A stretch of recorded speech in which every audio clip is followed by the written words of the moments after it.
Welcome to the channel and welcome to Handworks 2023. This video is going to be for those of you guys that did not get to attend the event but still wanted to see what it was like. I am going to highlight some of my favorite vendors. It would have been impossible to try to capture all of them because it was packed with vendors and it was packed with people. It was amazing, but it was definitely tiring.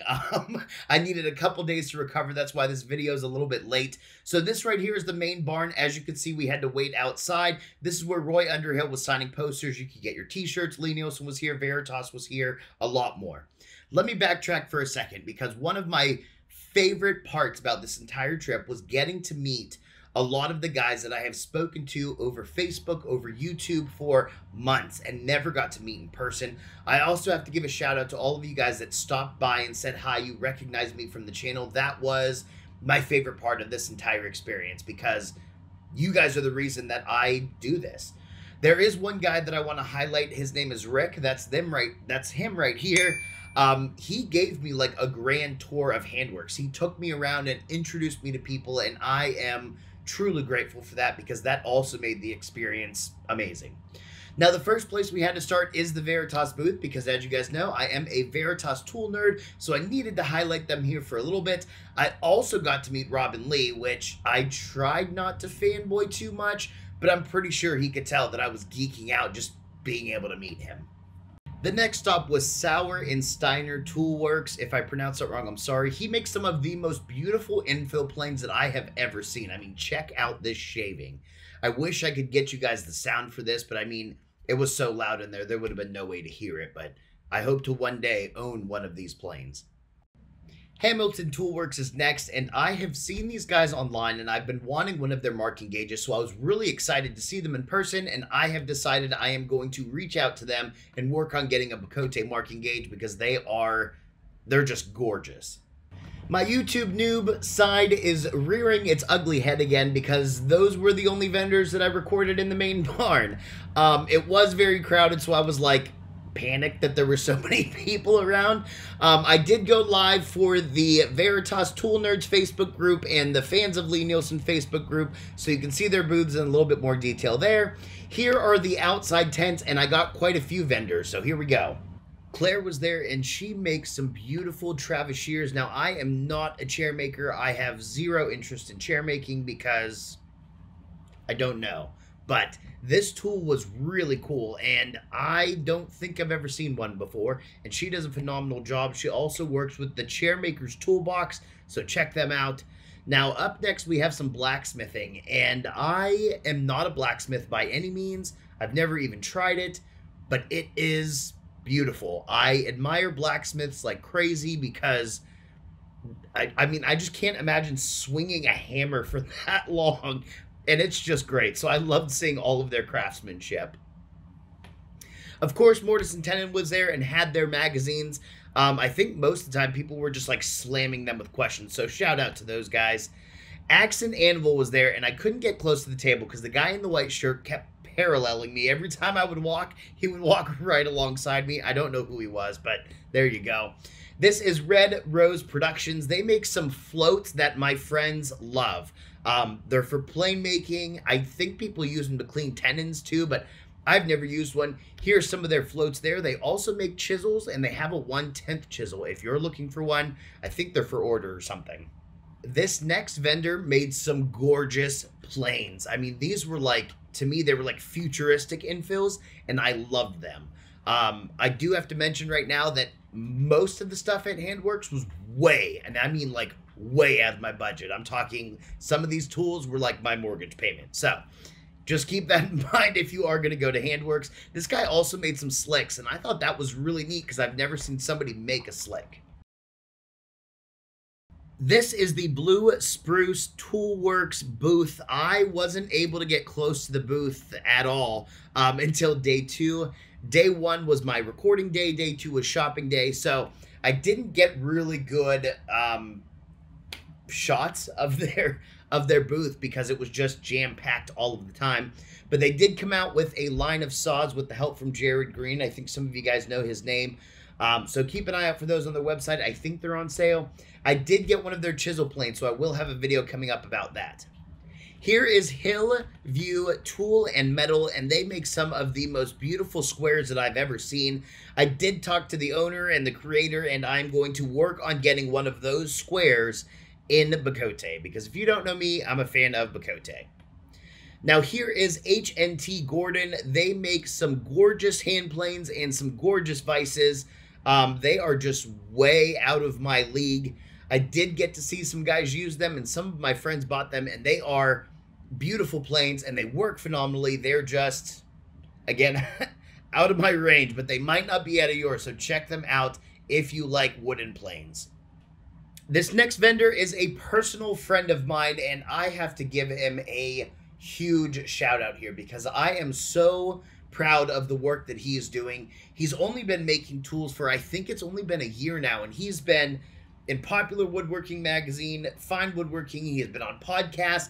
He's going to be on the cover of the Queercus magazine. I mean, he is taking the market by storm, in my opinion, and I could not be more proud of him for that. And check out these quarter sawn Coco Bolo winding sticks. I mean, they are just gorgeous. So Will, congratulations, man. You rock, and I'm proud to call you my friend.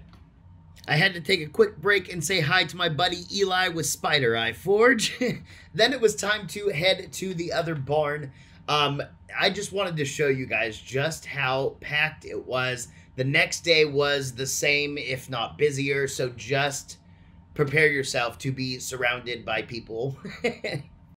Here is the last barn or garage, I guess you would say, at Handworks, and it was also packed with people, and it was packed with amazing vendors. I still didn't capture them all, but I think I got more here than I did in the main barn. So there was Fine Woodworking, and they were showing you guys some inlay techniques. This is one of those ASMR things where I could literally just sit and stare at all day because I'm a huge fan of inlays. Then we have Frank's Workbench and Frank's Toolbox, and it was just gorgeous. I mean, if I could pick a bench, it would be that bench right there. It was just phenomenal. The Toolbox, too, I love how it was set up, so it was really neat to see that in person. Bad Axe was there and fully set up to let you test out all of their different saws and their bench hooks. They had a ton of their saws available for sale. I think the bench hooks were for sale, but I'm not sure. But anyways, it was neat to see them. Unfortunately, I didn't get to try one because I forgot on day 2. They did have some vintage tool vendors there. In the main barn, there was Patrick Leach and Steve McNulty. This one, I don't remember who it was, but there was vintage tools. I just didn't capture them. Now we go to new concepts. The saw that I told you I can't afford, and I told one of the vendors there, I said, I'm sorry, it's just expensive, and I won't use it often. And her response was, yeah, but it's the last saw you will ever have to buy.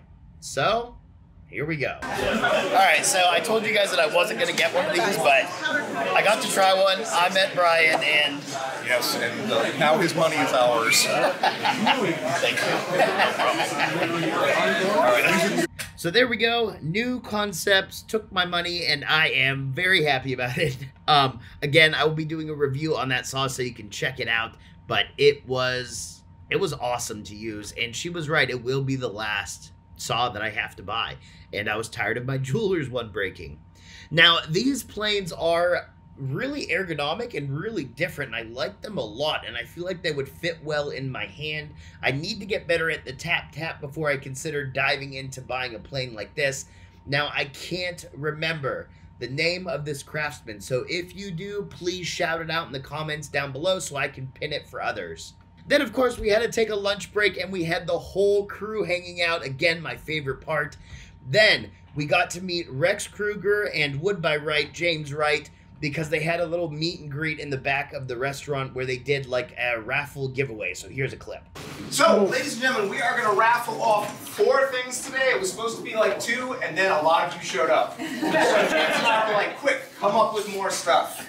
So we're going to draw 4 tickets. We've got 2 Compass Rose planing stops. So 1 for each person. We've got this amazing, this is brand new Wood by Wright mug that nobody has seen before. I have a t-shirt here that is representative. You don't have to get this one. James has a couple of sizes. With those, I only have small 2X and 3X. So don't win the t-shirt. Very straightforward.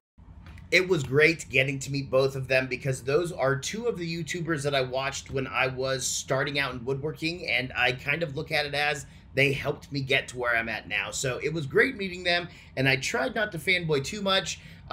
James probably thought it was weird because I walked up and I said hi real quick and I'm so-and-so, and then like ran away. But I'm hoping to meet him again and show him that I'm a semi-normal person. Now, outside of this restaurant, they had a German band show up and start playing some really interesting music. I don't think I've ever heard it before, so I wanted to get a clip of that and show it to you guys.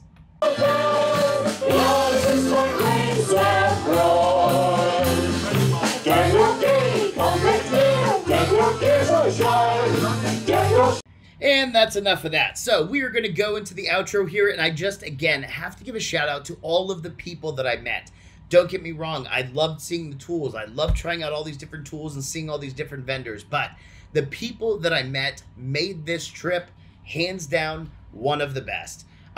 Everybody was just amazing, and I hope to meet more of you guys next year if they host Handworks again next year. But again, thank you all. I do also want to say that I got to meet Tom Lee Nielsen, and I tried not to fanboy too much. He was also really tall, and I didn't expect that. I'm about 5'6". He had to have at least been 6 foot tall. So it was just awesome getting to meet him, getting to meet Robin Lee, getting to meet all of these people. It was just phenomenal.